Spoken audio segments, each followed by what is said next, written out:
안녕하십니까? 오늘 주제는 드디어 애플페이가 국내에 들어옵니다. 와, 드디어. 이게 원래 11월 말에 도입되기로 했었는데 2023년으로 넘겨졌어요. 약관 검토를 하는데 뭔가 좀 따져야 될 게 많은가 봐요. 어찌됐든 간에 2023년도 초에 애플페이가 도입이 되는데 현대카드와 파트너십을 통해서 들어옵니다. 사실 작년에 이게 방송이 작년이 아니구나. 올해 현대카드가 제휴를 통해서 이 애플페이랑 같이 뭐 선보인다 할 때 다른 카드사는 들어오지 않았습니다. 그래서 현대카드 독점인가? 라고 했는데 독점이라기보다는 다른 카드사는 참여하지 않았다. 가장 큰 이유는 결제 방식의 차이 때문인데요. 혹시 그거 알고 계셨습니까? 삼성페이랑 애플페이가요, 결제 단말기에 쓰이는 방식이 달라요.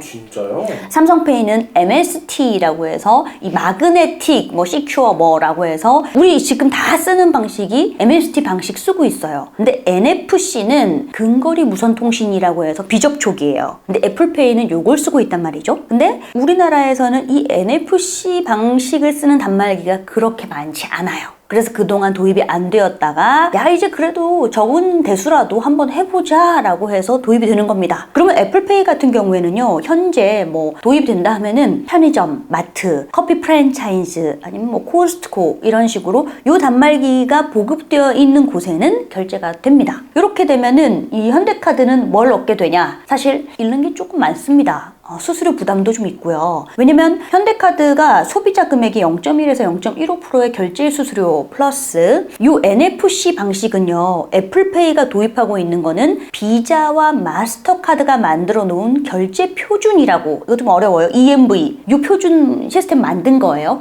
여기에 대한 로열티 내야 돼요. 소비자 건당 5원 10원? 그러니까 다른 카드사가 이걸 왜 안 들어왔나 하면은 이거 로열티까지 먹여야 돼? 그러면은 카드사 입장에서는 연회비를 내는 카드를 만들거나 아니면 기존의 혜택을 축소하던지 이 비용에 대한 이슈를 해결해야 되기 때문에 그래서 현대카드만 지금 들어오지 않았나 라는 생각이 듭니다. 그러면은 다른 업체들은 지금 뭘 하고 있나? 일단 삼성페이 무려 3년 만에 광고가 나왔습니다. 와. 그동안에 안심했죠. 어차피 해봤자 삼성페이 천 아니겠어? 라고 해서 2019년도에 광고하고 그동안 쉬었거든요. 근데 이번에 나왔습니다. 의식했어요.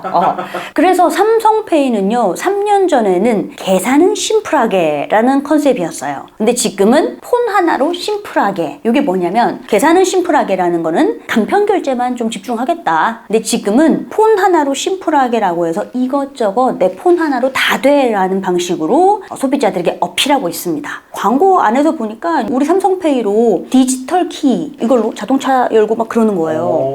그래서 디지털 키도 되고요. 신분증, 국내선 항공권 티켓, 각종 티켓 이런 것들을 요 안에서 해결하겠다 해서 이렇게 도입을 해서 보여주고 있습니다. 근데 삼성페이뿐만 아니에요. 카드사들도 그동안 우리도 연합해서 대항마로 한번 싸워보자 해서 만든 게 오픈페이입니다. 오픈페이는요, 신한, KB국민카드가 주도로 해서 우리도 간편결제 하겠다라고 해서 그 외에 우리카드, NH농협 다 뛰어들었고요. 삼성과 현대를 제외한 전사가 다 뛰어들어서 오픈페이 론칭됐어요. 근데 이거는 뭐냐면 이 기능은 이 앱에서 각종 카드사의 카드를 등록하면 되는 건데요. 약간 은행에서 오픈뱅킹처럼, 오픈뱅킹 보면은 내가 우리은행을 쓰지만 신한은행의 계좌 잔고 다 볼 수 있잖아요. 이런 식으로 통합 서비스처럼 오픈됐다. 그래서 지금 애플페이가 등장한다는 소식에 막 국내 지금 난리도 아니에요. 근데 그럴 수밖에 없는 게 지금 이렇게 오프라인 결제 시장은 아직 완전한 1위가 없습니다. 하지만 온라인은 있죠. 네이버페이, 카카오페이 이 두 개가 양대 산맥이고 나머지들은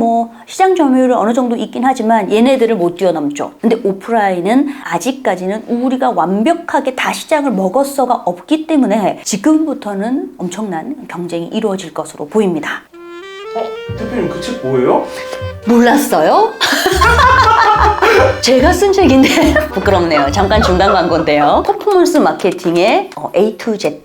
여러분들 마케팅 하는데 너무 어려움 많으시죠? 그리고 디지털 마케팅에서 퍼포먼스 마케팅 도대체 뭐야 하시는 분들을 위해서 이 책 준비했습니다. 바로 요 밑에 더보기 보시면 구매 링크 보실 수 있습니다.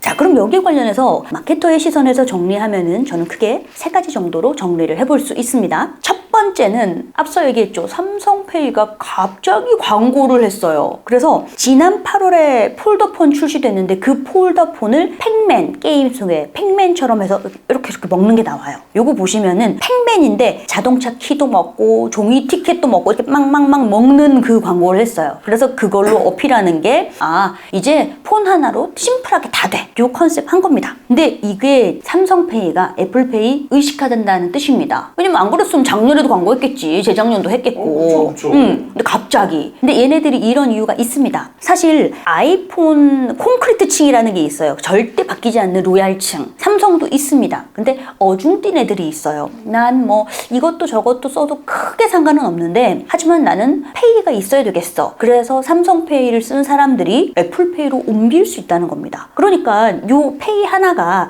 나 카드 들고 다니고 싶지 않아 하는 사용자들을 옮길 수 있는 하나의 요인이 된다는 거죠. 그래서 그런 의미에서 삼성페이가 굉장히 촉각을 곤두세우고 있다. 그 와중에 애플이 국내 시장 점유율을 올리고 있어요. 지금 보면 2019년, 20년, 21년 이 3개년도 사이에 애플이 국내 시장 점유율이 16.6%에서 17.9%, 작년 24.4%까지 올랐어요. 그러니까 시장이 점점 점유율이 높아지니까 애플 같은 경우에도 야 이거 시장이 이렇게 높아지니까 조금 움직여 봐야 되겠는데? 라는 생각을 하는 겁니다. 두 번째로는 단독으로 원래 애플이 계속 노렸었어요. 2015년에도 애플페이 선보이려고 했는데 단독으로 하려고 하니까 이거 돈이 너무 많이 털리는 거예요. 그래서 현대카드랑 지금 손을 잡은 겁니다. 가장 큰 이유는요. 우리나라는 NFC 단말기가 아닌 MST, 삼성페이가 쓸 수 있는 건 전국적으로 다 보급이 되어 있습니다. 근데 근거리 무선 통신인 NFC 방식 같은 경우에는요, 다 해봤자 한 10%밖에 안 돼요. 이제 전국에 단말기 가맹점이 한 260만 개인데 이 중에 한 10%만 NFC거든요. 근데 그 중에서도 한 2% 정도만 애플페이 결제가 지원되는 EMV 방식이라는 겁니다. 결제 표준 쓰고 있는 거. 그래서 요거를 비용을 계산해 보잖아요. 그럼 우리가 단말기 도입하려면 대당 한 15만 원이 들어요. 그럼 요거 한번 전체 바꾼다? 한 3천 원 넘게 듭니다. 와.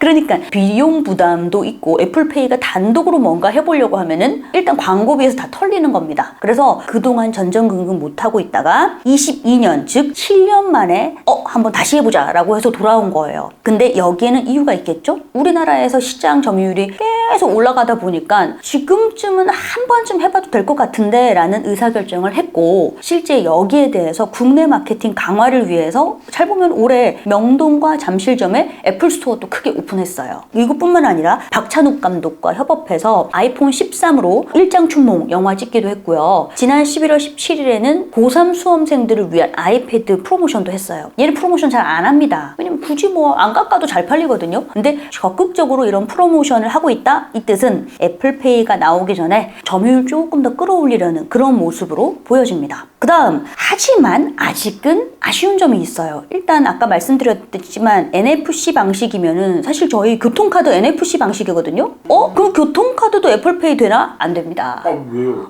그거는 우리 알고 있죠. KCB, 티머니 이 교통카드 쓰는 교통회사와 별도로 거래 계약을 해야 돼요. 그리고 요 방식 도입을 하려면 이 친구들이 또 단말기 업그레이드를 해줘야 됩니다. 돈이에요. 돈 듭니다. 그래서 실제 보면은요, 전 세계적으로도 애플페이가 그만큼 많이 점유를 하지 못했어요. 이게 무슨 뜻이냐면은 전 세계 사용 국가가 73개국이에요. 근데 애플페이 사용하는 73개국 중에서 교통카드를 이용할 수 있는 국가는 12개 정도밖에 안 돼요. 그만큼 교통회사랑 같이 해서 단말기 업그레이드하고 이거 자체가 비용이니까 교통회사에서 이걸 지금 바꿔야 돼, 우리가 돈 써야 돼 하는 이슈가 있는 겁니다. 근데 만약에 애플페이가 이거를 다 지원한다? 결국 의사선택인데 내가 교통카드에 올인할 것인가 아니면 이커머스 결제하는데 올인할 것인가, 이 의사결정에 있어서 아직 정확한 답은 내리지 못한 것 같아요. 하지만 또 하나 더 있어요. 이제 애플 같은 경우에는요, 아까 말씀드렸듯이 이렇게 단말기를 보급을 하기 위해서는요, 카드사랑 협업을 할 수도 있고 또는 카드사가 적극적으로 우리가 단말기 보조금 대줄게, 한번 가맹점들 바꿔볼래? 라고 할 수 있지만 안 돼요. 법 위반이에요. 예를 들어서 카드사가 단말기를 설치해 주잖아요. 여신 전문 금융법상 리베이트 금지 규정. 왜냐면 다른 카드사들은 공정하게 하는데 얘네들은 카드사가 이렇게 바꿔준다면은 리베이트 행위에 해당될 수 있다. 있다. 그래서 적극적으로 카드사가 막 할 수 없어요. 그 뜻은 가맹점주가 이거 나도 애플페이 바꿔야겠는데 한 15만 원 들여서 업그레이드 할까? 이 결정을 해줘야 되는 겁니다. 그러려면 애플페이가 흥행해야 돼요. 근데 말씀드렸죠? 우리나라의 가맹점 중 한 2% 정도만 요 방식을 제휴하고 있으니까 초반 흥행이 될까? 요거는 약간 의문. 네, 그래서 이렇게 해서 지금 애플페이에 대해서 이야기를 정리를 해봤는데, 애플페이는 아직까지도 11월 30일에 나온다 했다가 12월 말중에 나온다 했다가 아니다, 내년 초에 나온다, 아직 정확하게 요게 정리가 되지 않았습니다. 근데 중요한 거는 애플페이가 터닝 포인트가 될 것인가 하는 거는 좀 지켜봐야 될 것 같아요. 그래서 만약에 우리 생각보다 빠르게 시장 점유율을 확대해 나갈 경우에는 시장에 지각 변동이 있을 수밖에 없다. 그래서 요거 관련해서는 저희가 내년에도 지속적으로 모니터링하면서 큰 이슈가 있다 말씀드리겠습니다. 그래서 오늘 준비한 콘텐츠는 여기까지고요. 오늘 콘텐츠가 마음에 드신다면 구독, 좋아요, 알림, 그리고 여러분들이 원하는 주제 댓글로 남겨주시기 바랍니다.